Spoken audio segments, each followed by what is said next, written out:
Police নয় BSF চাই, তবেই নিরাপত্তায় বসবাস করতে পারবো, না হলে আবার অত্যাচার হবে। এই হচ্ছে ধুলিয়ান থেকে পালিয়ে আসা শরণার্থীদের আর্তনাদ। তারা বলছেন যে বিএসএফ না থাকলে তারা এলাকায় থাকতে পারবেন না। কি ভয়াবহ পরিস্থিতি একবার ভাবুন। মনে হচ্ছে নিজের রাজ্যে উদ্বাস্তু তারা। হিংসার আগুন জ্বলছে মুর্শিদাবাদে। এই পরিস্থিতিতে শামশেরগঞ্জ সহ ধুলিয়ান পুরসভার 16 নম্বর এবং 4 নম্বর ওয়ার্ডের বাসিন্দারা গঙ্গা পার হয়ে আশ্রয় নিয়েছেন মালদার বৈষ্ণবনগরের পার্লালপুর হাই স্কুলে।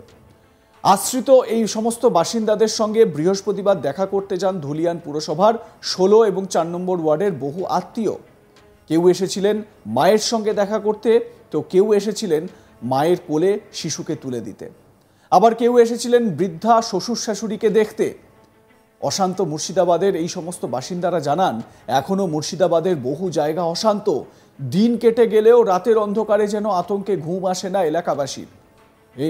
এলাকায় অগ্নিকাণ্ডের ঘটনা ঘটেছে। মুর্শিদাবাদের বাসিন্দা বন্দনা ভগত তিনি কি বলছেন ক্যামেরার সামনে, শুনুন। সবার উপরে হচ্ছে, আমাদের ভয় লাগছে। আমাদের গ্রামটা হিন্দু বস্তি আছে, জন্য সব মানে নিয়ে করছে আতঙ্কবাদী। ভয়টা খুব লাগছে, মানে রাত ঘুম আসছে না, 4 দিন ঘুমাতে পারছে না। পুলিশ প্রশাসন যোগাচ্ছে, এবার তারপর আবার কি থাকতে কি কিছু বলার নাই আমাদের। হ্যাঁ, বিএসএফ ক্যাম্প চাই। ছেড়িপাড়াতে 7 নম্বর ওয়ার্ডে আমরা ক্যাম্প চাইছি। আমরা খুব আতঙ্কতে আছি। হ্যাঁ, আজকে মানে আমাদের দিকে হয়নি, মানে ধুলিয়ানে আপনার হয়েছে, মানে বাজারের মধ্যে আগুন লাগানো হয়েছে, দোকানে আগুন লাগানো মনিহারি দোকানে। কিন্তু এত পুলিশ প্রশাসন আছে, তবু মানে আমরা খুব ভয় লাগছে, মানে ঘুমাচ্ছে তবু মানে ভয় মিটছে না। ভরসা করতে পারছি না, মানে কোন দিন থেকে কোন ভাবে কি আছে বলে না। এবার বলছে আবার বলছে কি এখন সব প্রশাসন আছে, আবার চলে গেলে কি হবে এটা আমি কিছু রকম বলতে পারছি না। আমরা কি যে হবে আমাদের, এটার জন্য আমরা খুব মানে ভয় আছে। আমরা চাইছি ওখানে যাতে একটা ক্যাম্প করে দাও, আমরা এটাই চাইছি। মানে আমার বাবা মা খুব কাঁদছে, আমার বাবা মা আমাকে দেখালে আমরা কালকে রাতে খুব কাঁদছি, মাটা কাঁদছে। বাবা অসুস্থ, মালদা নিয়ে গেছিল বাবাকে, আমার বাবার যত ওষুধ ছিল সব ছিঁড়ে ফেলে দিয়েছে। বাবাকে ওষুধ খাওয়া লেগে বাবাকে আমরা চিনি না। আমার বাবা, আমাদের ধুলিয়ান হলো শ্বশুর বাড়ি, বাবার হলো দিঘি 16 নম্বর ওয়ার্ড। আমার বাবারা চিনতে পারছে কি আমরা বলতে পারছি না।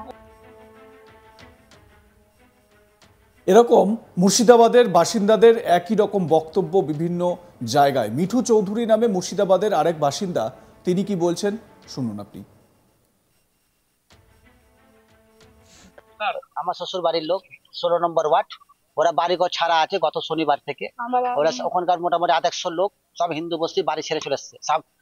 বাড়ির সামনেই বস্তির লোক বলেই করেছে, আর মোটরসাইকেল গাড়ি সোনা গয়না টাকা পয়সা যা আছে লুট করে নিয়েছে। আমরা দেখা করতে এসেছি, বাচ্চাটাকে রাখতে এসেছি, বাচ্চা মা ছাড়া আছে, বাচ্চাটা এখানে কান্নাকাটি করছে, রেখে যাবো, ফের আমরা বাড়ি ফিরে যাবো। ভয় লাগছে না আপনাদের? ভয় তো লাগছে, কিছু করার নাই, সাহসে যেতে হবে, মানে দিন থাকতে যেতে হবে আমাদেরকে। রাত্রে আমাদের বাজার সন্ধ্যা 7টা অব্দি টাইম আছে, 7টার আগে ফিরতে হবে।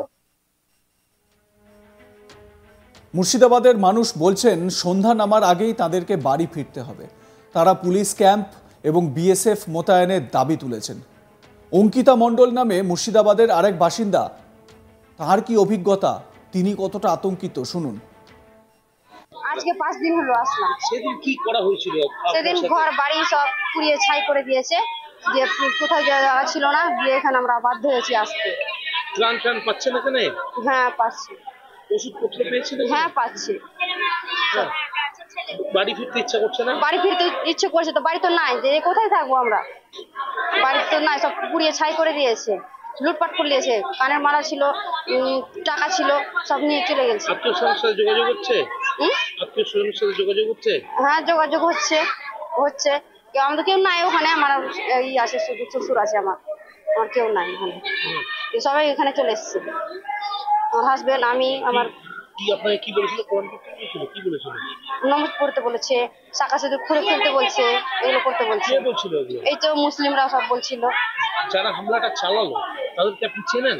যারা এসেছিল মানে মুখেই লাগিয়েছিল, রুমাল বেঁধেছিল, চোখ দুটো দেখা যাচ্ছিল।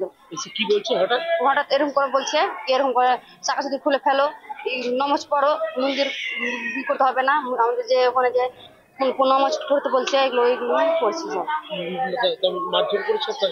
আমার স্বামীকে মেরেছে, গলায় ছুরি লাগিয়ে দিয়েছে। কি করে আপনার স্বামী? এই যে রাজমিস্ত্রি কাজ করছে। কি ভয়ঙ্কর আতঙ্কের কথা বলছেন ওই গৃহবধূ। বলছেন শাখা সিঁদুর খুলে ফেলতে। এইরকমই নাকি ওখানে তাণ্ডব চালানো দুর্বৃত্তরা বলছিল বাড়ির মহিলাদের। বিশ্বজিৎ ভগত নামে মুর্শিদাবাদের আরেক বাসিন্দার কথাও আপনাদের শোনাই এবারে।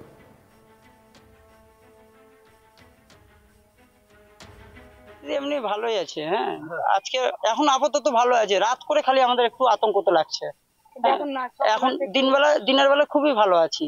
আপনারা কি দেখা করতে আসলেন? হ্যাঁ, আমরা দেখা করতে আসলাম। আত্মীয় আছে, আমার শাশুড়ি আছে। হ্যাঁ, ওদের সঙ্গে একটু দেখা করবো, মেয়েটাকে রাখবো, দিয়ে চলে যাবো আমরা। কি পরিস্থিতি হয়েছিল ওখানে? ঝুট ঝামেলা, এটাই মারপিট, আগুন দেখলেই লাগছে। আপনাদের বাড়িতে অ্যাটাক করেছিল? আমাদের বাড়িতে ঢুকেছিল, কিন্তু অ্যাটাক করতে পারেনি। কোন ওয়ার্ডের বাসিন্দা আপনারা? আমরা 7 নম্বর ওয়ার্ডের বাসিন্দা। কোন পাড়া এটা? গরুহাট ছেদিপাড়া। বলছি কাদের নেতৃত্বে হচ্ছিল এই হামলাগুলো? এটা বলতে পারছি না কাদের নেতৃত্বে হচ্ছে এখন। হ্যাঁ, যারা এসেছিল তাদেরকে কি চিনতে পেরেছেন? না, আমরা চিনতে পারছি না এখন। যারা হামলা করে বেঁচে বেঁচে হিন্দুদের বাড়িতে হামলা হচ্ছে? বেছে বেছে হিন্দুরও হচ্ছে, আমাদের হচ্ছে, মানে দুটোই করছে। এখন কে কার নামে কি বলবে বলেন এখন। এখানে এসছেন আপনারা? কোথায় এসছেন? এখানে স্কুলে এসছি, এই যে মেয়েটাকে রাখতে এসছি। আপনার আত্মীয় স্বজন আছে? হ্যাঁ, আমার শাশুড়ি আছে।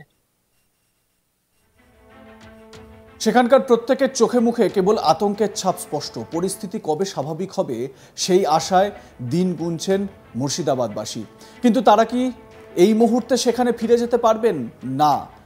এখানকার যারা এই বিভিন্ন শরণার্থী শিবিরে যারা আশ্রয় নিয়েছেন বিভিন্ন জেলায়, তারা বলছেন যে ফিরবো কোথায়? বাড়ি তো ফিরতে চাই, কিন্তু সব তো জ্বালিয়ে পুড়িয়ে শেষ করে দিয়েছে, ভেঙে চুরে একাকার।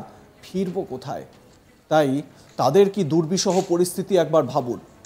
এই রাজ্যেই তাদেরকে নিজেদের জায়গায়, নিজেদের বাংলায়, সেখানেই শরণার্থী হয়ে থাকতে হচ্ছে অন্য আরেকটি জায়গায়। এতদিন পর্যন্ত হয়তো মুর্শিদাবাদ থেকে কোনো গৃহবধূ মালদায় নিজের বাপের বাড়িতে ঘুরতে যেতেন, নিজের আত্মীয় স্বজনের বাড়িতে ঘুরতে যেতেন, কিন্তু সেই মালদাতেই তাদেরকে শরণার্থী হয়ে যেতে হচ্ছে। প্রশ্ন হচ্ছে যে এটা কোন দেশ? এ কোন বাংলা? এ বাংলা তো আমরা দেখতে অভ্যস্ত নই। এ বাংলা তো বাংলাদেশ নয়, যে মৌলবীদের জাঁতাকলে বা মৌলবীদের তাণ্ডবে কার্যত সেখানে দুর্বিষহ পরিস্থিতি, বিপর্যস্ত সেখানকার মানুষ, বিশেষত সংখ্যালঘু হিন্দুরা। সেই একই পরিস্থিতি এই বাংলাতেও হচ্ছে। শরণার্থী শিবিরে তাদেরকে আশ্রয় নিতে হচ্ছে। এটা কোনো সভ্য সমাজে কি মেনে নেওয়া যায়?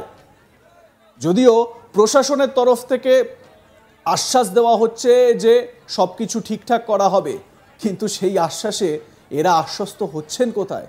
মূল অভিযোগ তো এই পুলিশের বিরুদ্ধে। এই পুলিশ নিষ্ক্রিয় ছিল। ভাবুন কি বিষম পরিস্থিতি। আপনাদের মতামত জানান, দেখতে থাকুন আজ তাক বাংলা।